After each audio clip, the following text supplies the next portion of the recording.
amigas vigilantes em todo o Distrito Federal. A partir de agora você fica com mais um Jornal Olho Vivo aqui pela TV Sindesv. Eu sou o Fábio Santos e te convido para os destaques desta edição. Carteirinhas do novo plano de saúde dos vigilantes começam a ser entregues na sede do Sindesv-DF. Violência contra a mulher é tema de entrevista destaque no Jornal Olho Vivo. No quadro Sindesv Responde, suas dúvidas sobre o 13º salário serão esclarecidas. O vigilante que faz desta semana mostra o trabalho de um companheiro vigilante que dá uma verdadeira aula de compromisso com o meio ambiente e solidariedade com o próximo. E você pode participar conosco com o seu comentário. A sua opinião é muito importante para todos nós. Faz assim, ative o sininho de notificações e receba nossas atualizações diárias. O Jornal Olho Vivo já está no ar. A gente começa o Jornal Olho Vivo destacando um tema de muita importância nos dias de hoje. A violência contra a mulher brasileira. Por que tanta intolerância? Por que tanta falta de respeito? São perguntas que terão respostas a partir de agora no Olho Vivo com o advogado criminalista Dr. Luiz Carlos e com a psicóloga Sandra Studa.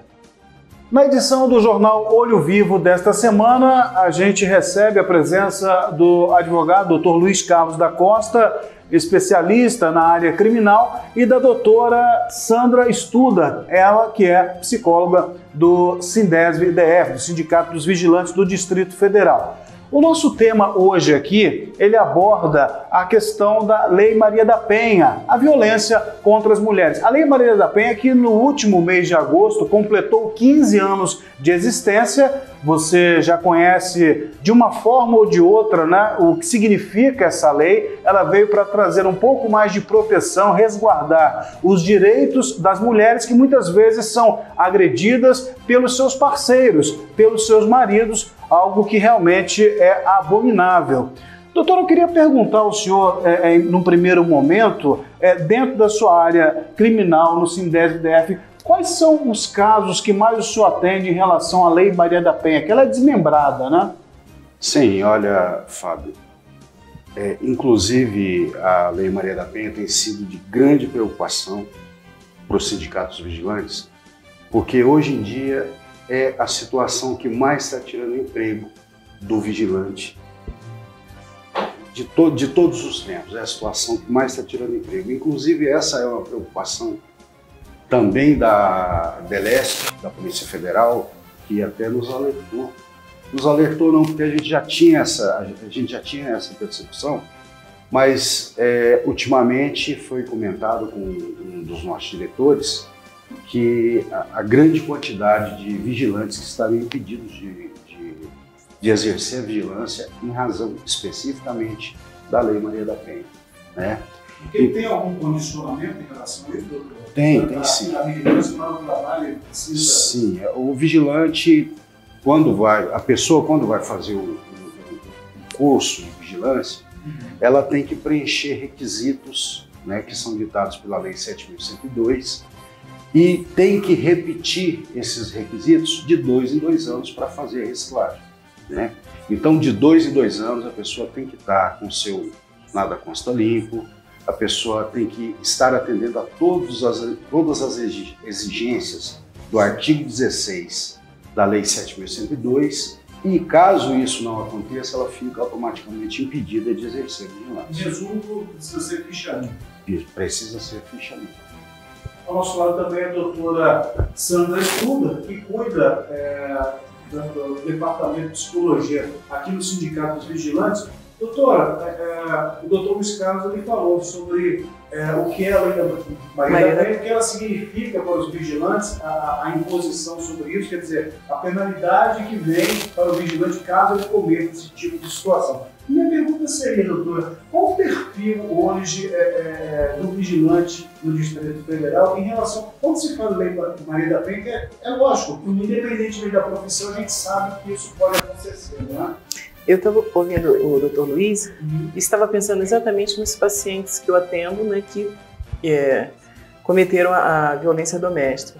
E estava pensando que tem uma coisa muito interessante, que muitos também não têm o conhecimento. Eles entendem que violência doméstica é quando eles espancam as mulheres. Então eu falo, não, mas doutor, eu não bati na minha mulher. Não, mas você tem a violência psicológica, você tem a violência patrimonial. Não, mas eu peguei os documentos dela, eu controlo o salário porque ela gasta muito, ela não consegue gerenciar a conta financeira, então sou eu que controlo. Isso é uma violência patrimonial. É uma violência psicológica, quando ele fala, não, mas por amor, eu não estou deixando ela sair de casa com as amigas, porque as amigas bebem, então ela coitada, ela não tem muita resistência à bebida. Então, ela fica com o direito cerceado, só que ele não entende que ele está fazendo uma violência doméstica. Ele entende que é por amor, porque culturalmente, por uma atitude machista, por uma educação, ele entendeu que isto, né, é amor. Pode acontecer, em determinados casos, por exemplo, da mulher levar adiante um caso que de repente seja até fictício, seja uma fantasia da cabeça dela, ele me agrediu, ou ele fez isso, ele me empurrou, e depois, com o transcorrer das coisas, descobrir que de repente não foi assim, foi talvez motivo de raiva, de uma mágoa em relação à pessoa, e coloca o cidadão numa situação constrangedora. Isso pode acontecer? Sim, acontece? Infelizmente isso pode acontecer, e acredito que, né, o Dr. Luiz deve se deparar várias vezes com essa situação, né? Possivelmente são algumas pessoas que tiveram na sua construção, na sua personalidade, né, alguns transtornos de conduta que distorce realmente, até por vingança, né, por querer destruir o outro, porque a relação terminou ou porque o outro traiu. Isso infelizmente acontece. Daquilo não vai ficar comigo, fica com mais exatamente, né? E infelizmente acontece sim. Certo. Doutor, em termos legais, caso um fato desse aconteça, tem como, à luz da lei, resolver esse tipo de situação? Com certeza. Tem uma punição para isso? Sim. Qualquer pessoa que invente uma situação criminosa, quando a justiça detectar que aquilo ali foi uma invenção, que aquilo ali foi criado ardilosamente, essa pessoa que inventou tudo isso, ela vai responder por crime de falsa comunicação de crime, que a pena é consideravelmente grande. Não é só o crime de violência física que existe. Existem outras denominações que também caracterizam o crime. A violência, ela não é só física, ela pode ser psicológica, ela pode ser sexual, ela pode ser patrimonial e ela pode ser também moral. Tá entendendo? Então, assim, basicamente, tudo que possa ser feito contra uma mulher de uma forma pejorativa pode ser entendido como crime. E outra coisa, o crime, a tipificação de crime no âmbito da Lei Maria da Penha, ela está muito mais ligada à forma subjetiva do que à forma objetiva. Ou seja, não depende exatamente do que o homem faz ou do que o homem diz, mas sim do que a mulher entende. É muito interessante, você estava falando, doutor Luiz, eu estava pensando, talvez o parâmetro que a gente tenha que ter para, né, com os vigilantes, com todo mundo, mas com os vigilantes, que é onde nós estamos trabalhando, o nosso público, é bater muito na questão do respeito. Né? Eu acho que o respeito ele vai pautar. Então, quando o vigilante ele chega e fala, nossa, mas eu não bati nela. Sim, você não bateu, mas vamos dar esse exemplo, né? Essa pessoa ela tomava medicamentos fortes para dormir e para ansiedade, para depressão, então ela apagava. Então, quando ela acordava, o marido já tinha transado. E eu conversei, não, isso é um estupro, porque é sem o seu consentimento. Então, muitas vezes as pessoas não sabem, né? Eles entendem que, não, mas eu não bati, mas eu falei que ela era uma pessoa que não vai ter ninguém mais se não for ele na vida dela, porque ele é o salvador dela. Então, ele é meu marido, ele pode fazer. Ou ele é meu marido, ele pode fazer, ele pode me bater, ele pode me desqualificar, né? Então, na cabeça dele, quando ele desqualifica a mulher ou quando ele confisca o dinheiro, muitas vezes ele não está entendendo que ele faz uma violência. Então, doméstico, porque culturalmente isso era permitido, né? Então, a mulher estava o dia inteiro arrumando a casa, o cara chegava, saía chutando porta e esbarrando na mesa, porque ele trabalhou, estava nervoso e a mulher tinha que aguentar porque não fez nada o dia inteiro. Então, eu acho que essas informações são muito importantes. Então, quando você colocou subjetivo, né, subjetivo, talvez eu pense, doutor Luiz, que seja o seguinte: as mulheres estão começando a ter consciência dos seus direitos, de exercer o seu papel nessa sua cidadania, e que os homens, muitas vezes, não estão com a informação. Mas se ele pautar pelo respeito, ele não vai incorrer nessas violências. O respeito deve existir, Sim. especialmente na relação marido-mulher, né? E qualquer desvio disso aí pode ser caracterizado como crime, sem dúvida. Eu queria dizer, Fábio, que assim, nós estamos aqui no sindicato diariamente para prestar todo tipo de auxílio à pessoa que seja sindicalizada. Qualquer situação que ela precisar pode vir ao sindicato, estará sendo orientada. Dependendo da situação, será acompanhado o caso dessa pessoa pelos sindicatos vigilantes, através do profissional da área criminal, né? E é muito importante também que a pessoa busque essas informações de forma preventiva, porque quando eu disse que a lei ela também ela está muito ligada à forma subjetiva de ser praticada, é justamente por causa do costume que muitas vezes a pessoa tem.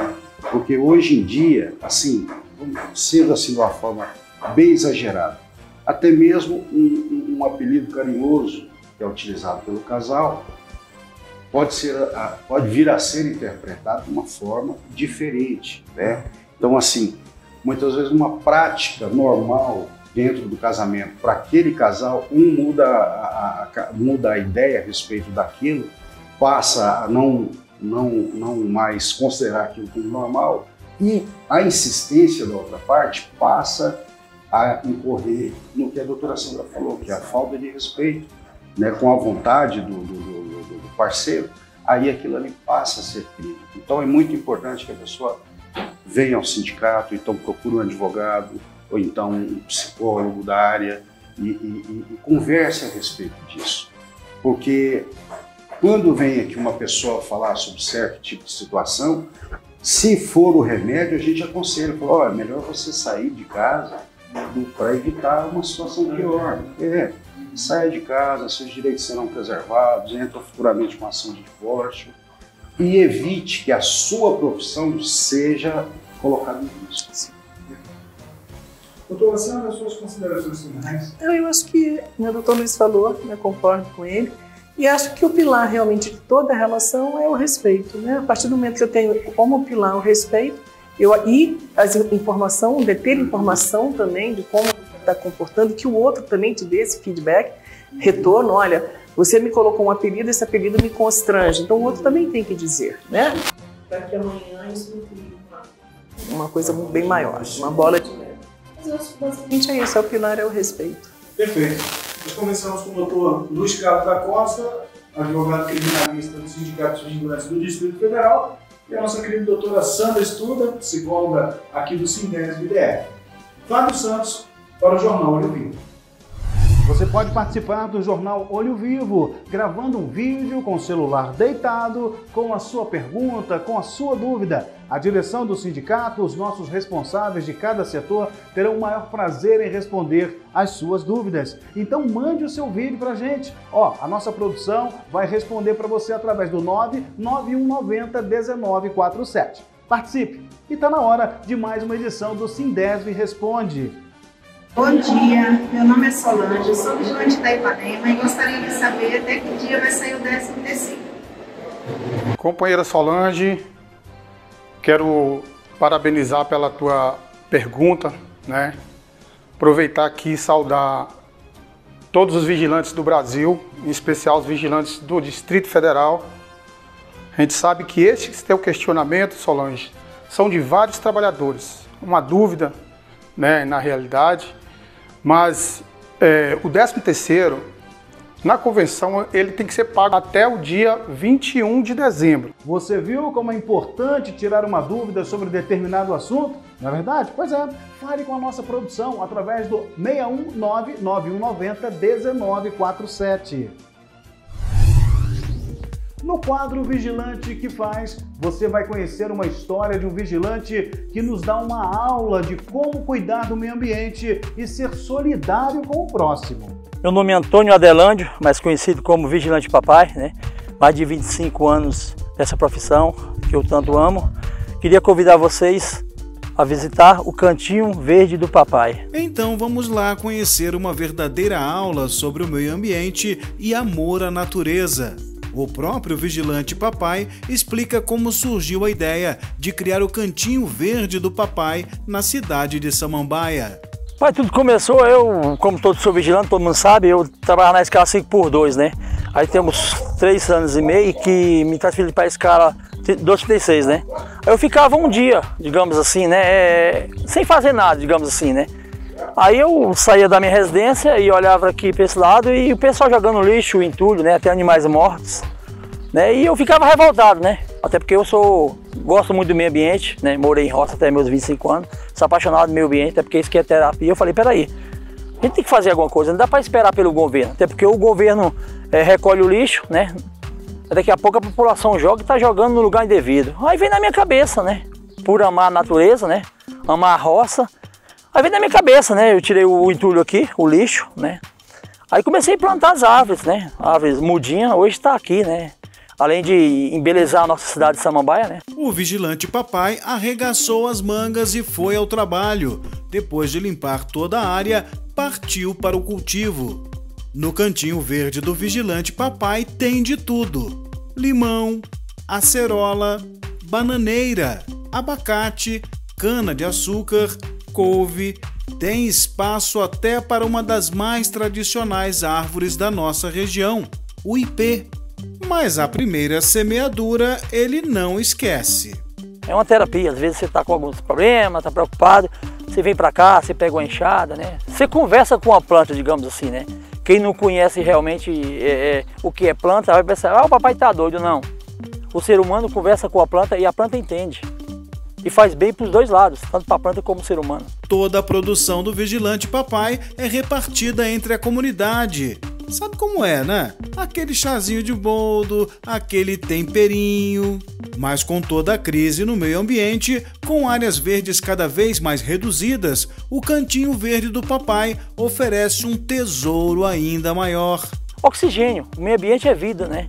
Parabéns, Vigilante Papai, você é um grande exemplo de como podemos contribuir com um mundo melhor. Tirando essa sua camisa do Flamengo aí que pegou mal, viu, papai? Pegou mal, mas tá tudo bem. O importante é a sua postura, né? Deixa eu te falar, fazer um convite para você. Seja o próximo a participar do quadro Vigilante que Faz. Vamos lá, gente. Tá vendo o papai aí? E você? Você canta, desenha, faz escultura, tem um projeto social? Compartilhe com seus companheiros aqui no Vigilante que Faz. Anote o zap, ó, 99190-1947.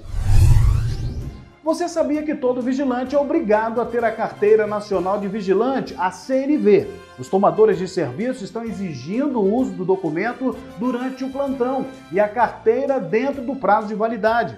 O Sindesv-DF é autorizado pela Polícia Federal a confeccionar este importante documento da categoria. Entrou em vigor no último dia 27 de novembro o novo plano de saúde dos vigilantes do Distrito Federal. A boa notícia é que imediatamente, no dia 29 de novembro, o sindicato já começou a distribuir as carteirinhas do plano de saúde para os titulares e os seus dependentes. O sindicato montou uma estrutura para receber seus associados que foram ao Sindesv para fazer a retirada das carteiras. O vigilante conta agora com a Quality Pro Saúde, que chega com muito mais opções na rede de atendimento. Faça uma visita ao Sindesv-DF, retire a sua carteirinha do seu dependente e aproveite para tirar as dúvidas que porventura você ainda tenha. Aqui no seu sindicato, você será sempre muito bem-vindo, muito bem-vinda. Termina aqui a edição do Jornal Olho Vivo. Ótimo final de semana para você. A gente se encontra na próxima edição do Olho Vivo, sempre comprometido com você, amigo e amiga vigilante do Distrito Federal. Até lá, a gente se vê. Tchau. News.